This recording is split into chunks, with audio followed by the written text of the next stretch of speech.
भाई आप तो देश की जड़ है, पूरी नींव है आप इस भारत के सच्चाई की।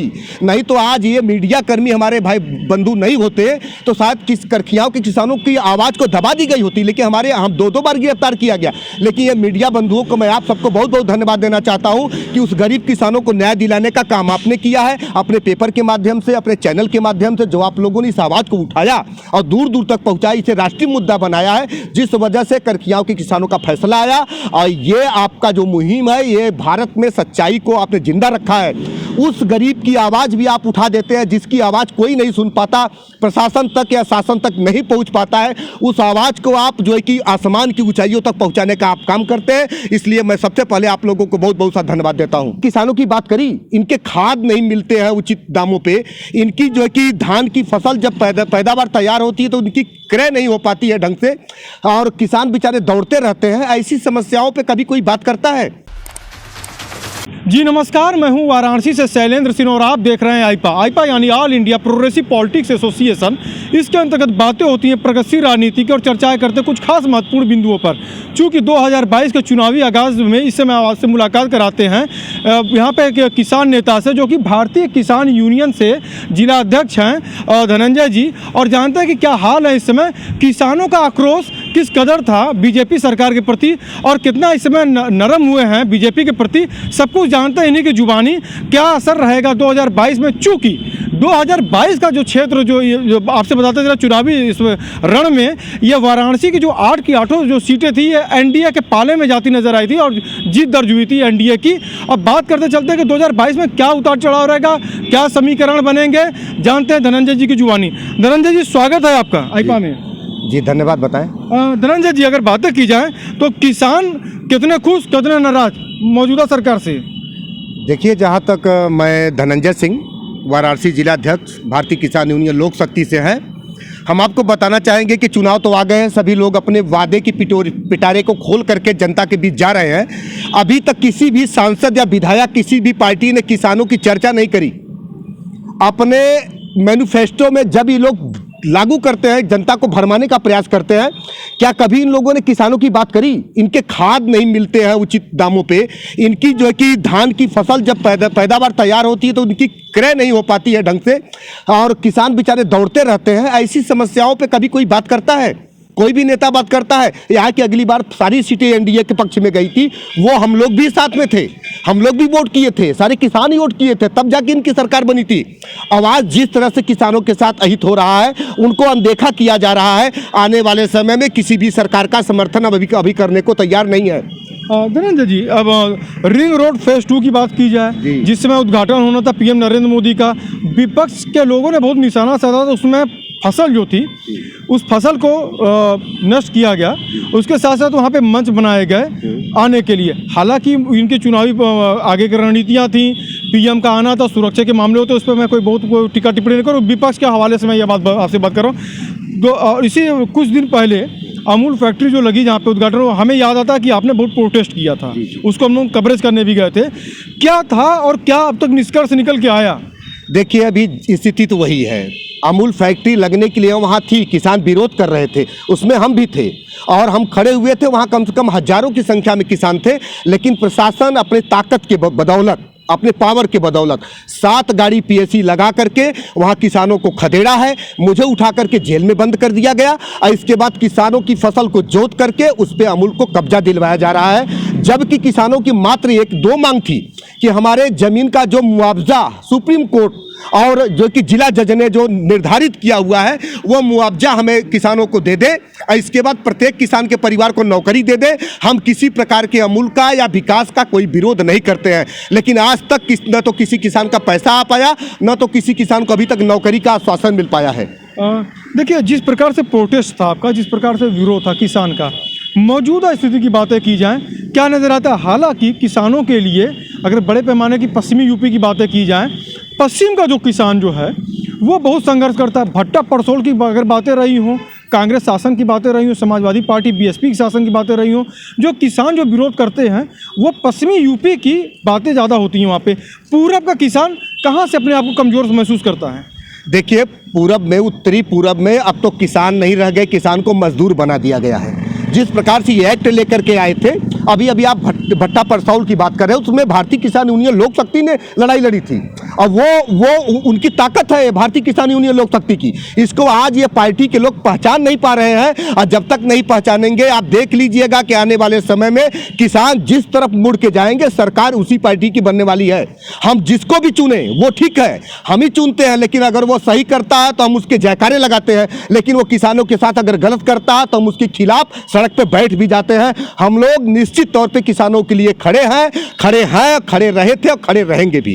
पूर्वी उत्तर प्रदेश और पश्चिमी यूपी की बातें की जाएं, कितना समर्थन मिलता है? देखिए, पश्चिमी की हम बात इसलिए करेंगे चूँकि राकेश टिकैत जी हों, महेंद्र सिंह की बातें की जाए, टिकैत जी की बातें की जाएँ, तो जो जन सैलाब वहाँ पे आता है, किसी एक किसान के साथ कोई अगर कोई समस्याएं होती हैं तो पूरे लोग यूनाइट होते हैं। पश्चिम की जो व्यवस्था जो रही, पूरब में अपने आप को किसान क्या महसूस करता है? सपोर्ट अन्य किसानों का क्यों नहीं मिल पाता है?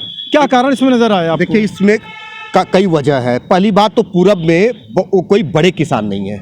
पश्चिमी में आप जाएंगे तो वहाँ बड़े बड़े किसान हैं, और जब बड़े किसान हैं पूरी तरह से मजबूत हैं, ताकतवर हैं, पैसे वाले हैं, सारी चीज़ें हैं और सारी व्यवस्था को मेंटेन कर लेते हैं। और बनारस की और पूर्वी उत्तर प्रदेश की अगर हम बात करते हैं तो यहाँ किसान छोटे हैं, छोटे किसान हैं, बड़े किसान की संख्या बहुत कम है। और इसके बाद किसान संगठन जो कार्य पश्चिम में पहले से करता आया है, पूर्वी एरिया में किसान संगठन अब धीरे से बनारस में उभरना प्रारंभ किया है।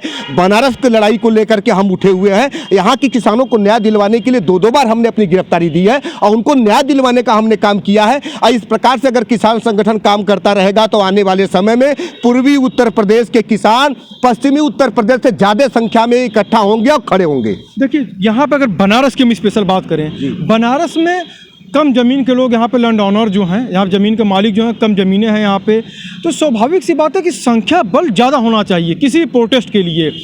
चूँकि उनकी संख्या तादाद ज़्यादा होगी, कोई 1 बीघे का काश्तकार है, कोई 2 बीघे का है, कोई 4 बीघे का है, अमूमन यहाँ पे रेशियो निकलता है, तो संख्या बल ज़्यादा होती है, मगर यूनाइट नहीं होते हैं। क्या ये राजनेताओं के पीछे अगर बातें की जाएँ, जो राजनेता इनको गुमराह कर देते हैं किसानों को, जो पार्टियाँ जो है जिस तरीके से प्रलोभन देती हैं, वो अलग अलग जैसे मतलब कि जो समीकरण करते हैं उसमें उतार चढ़ाव की अगर बातें की जाएं, किस नज़रिए पे देखते हैं आप इसे? देखिए, हम आपको बता दें, ये तो सत्य है कि ये पार्टियां किसान संगठन को दबाना चाहती हैं, इसलिए कि किसान संगठन न्याय के लिए लड़ता है, जमीन पे खड़ा होकर के वो किसानों के लिए काम करता है और सच्चाई की आवाज़ को उठाता है। न कि पार्टी है कि हम झूठ बोल करके बरगला करके वोट ले लें, फिर 5 साल बाद देखा जाएगा, ऐसा नहीं है। किसान संगठन जहाँ भी लड़ता है सच्चाई को लेकर लड़ता है और सही चीज़ों को लेकर के लड़ता है।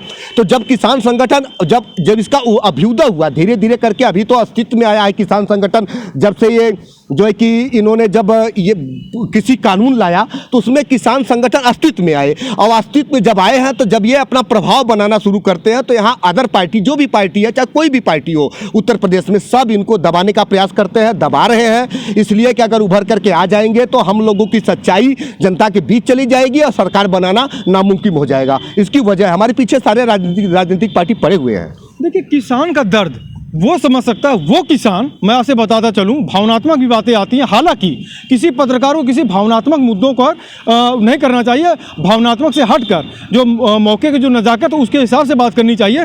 मगर वो किसान जो अपने बेटी की जब शादी करता है, ज़मीन के थोड़े से टुकड़े को किसी को न बेचकर, कहीं पर बहुत से ऐसे पूर्व की बातें रही हैं, सोने की चैन नहीं दे पाए, बाइक नहीं दे पाए, मनचाहा वर नहीं ढूंढ पाए, मगर ज़मीन की थोड़ी सी कहीं ना कहीं से की जो अगर बातें की, जमीन का जो लगाव जो रहा, जमीन से जो प्रेम जो रहा किसानों का, वो जमीन से बहुत मोहब्बत करते हैं किसान जो है।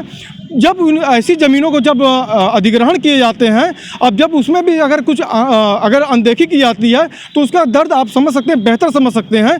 तो थोड़ा सा इस दर्द को मैं समझना चाहूँगा।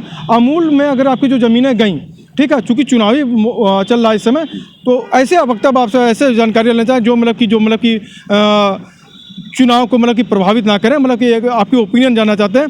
क्या मुआवजे जो मिले उससे संतुष्ट थे आप? मुआवजा मिला कहाँ भी? अच्छा, बात तो हमने बता दिया अभी कि अभी आप देख लीजिए, सुप्रीम कोर्ट का आदेश है कि किसानों को इस रेट का पैसा दिया जाए। इसके बाद जैसे ही आदेश आया सुप्रीम कोर्ट का किसानों को पैसा देने के लिए, और डिस्ट्रिक्ट वाराणसी, डीएम वाराणसी यहाँ पूरे दल बल के साथ वहाँ पहुँचे हैं किसानों के बीच और उनकी ज़मीन को कब्जा करना शुरू कर दिया। बात जबकि सुप्रीम कोर्ट ने पैसा देने की करी थी कि किसानों को फला रेट का पैसा दिया जाए, सुप्रीम कोर्ट के आदेश के एक हफ्ते बाद जाकर के उस जमीन पे जबरदस्ती कब्जा किया गया और आज तक किसानों का पैसा नहीं आया है। आज जब भी हम अंदर थे, एडीएम फाइनेंस बैठे हुए नहीं थे रणविजय जी, हमारी उनसे फ़ोन पे वार्ता हुई तो उन्होंने कहा धनंजय जी कितने किसानों का फैसला आया है, 115 किसान है, 115 किसानों का यदि आप लिस्ट मेरे पास भेजें तो निश्चित तौर पर उन किसानों का पैसा खाते में डाल दिया जाएगा। तो सोमवार को हम लोग यहाँ आएंगे और जो कि एडीएम फाइनेंस जो कि रणविजय जी से मुलाकात होगी, सभी किसानों का लिस्ट उनको दिया जाएगा और उम्मीद की जाती है कि पैसा जो कि चुनाव वोट पड़ने से पहले किसानों का आ जाए। देखिए, आईपा की मुहिम है, जिस चैनल के अंतर्गत आपसे हमारी वार्ता हो रही है, हमारी मुहिम है राजनेताओं के पास पहुंचते हैं, वरिष्ठ पत्रकारों के पास पहुंचते हैं, समाज सेविकों के पास पहुंचते हैं, तो उनकी बातों को हम लोग उठाते हैं। तो आईपा की इस मुहिम को आप क्या कहेंगे? अरे भाई, आप तो देश की जड़ है, पूरी नींव है आप इस भारत के सच्चाई की। नहीं तो आज ये मीडिया कर्मी हमारे भाई बंधु नहीं होते तो शायद किस करखियाओं के किसानों की आवाज़ को दबा दी गई होती, लेकिन हम दो बार गिरफ्तार किया गया। लेकिन ये मीडिया बंधुओं को मैं आप सबको बहुत बहुत धन्यवाद देना चाहता हूँ कि उस गरीब किसानों को न्याय दिलाने का काम आपने किया है, अपने पेपर के माध्यम से, अपने चैनल के माध्यम से, जो आप लोगों ने इस आवाज़ को उठाया और दूर दूर तक पहुँचाया, इसे राष्ट्रीय मुद्दा बनाया है, जिस वजह से करखियाओं के किसानों का फैसला आया। और ये आपका जो मुहिम है, ये भारत में सच्चाई को आपने जिंदा रखा है। उस गरीब की आवाज़ भी आप उठा देते हैं जिसकी आवाज़ कोई नहीं सुन पाता, प्रशासन तक या शासन तक नहीं पहुंच पाता है, उस आवाज़ को आप जो है कि आसमान की ऊंचाइयों तक पहुंचाने का आप काम करते हैं। इसलिए मैं सबसे पहले आप लोगों को बहुत बहुत सा धन्यवाद देता हूं। तो देखिए, आप थे हमारे साथ भारतीय किसान यूनियन के जिला अध्यक्ष वाराणसी से धनंजय सिंह जी, जिन्होंने बताया तमाम बिंदुओं पर इन्होंने प्रकाश डाले और इन्होंने बताया कि निश्चित ही कहीं ना कहीं से मौजूदा सरकार से लोगों के अंदर आक्रोश है और किसान आने वाले 7 मार्च में, चूँकि वाराणसी में 7 मार्च को यहाँ पे वोटिंग होगी, 10 मार्च को निर्णायक फैसला आएगा और उसमें ये तय हो पाएगा कि आखिर वोट का आशीर्वाद किसानों का किसके प्रति गया। वाराणसी से शैलेंद्र सिंह, आईपा।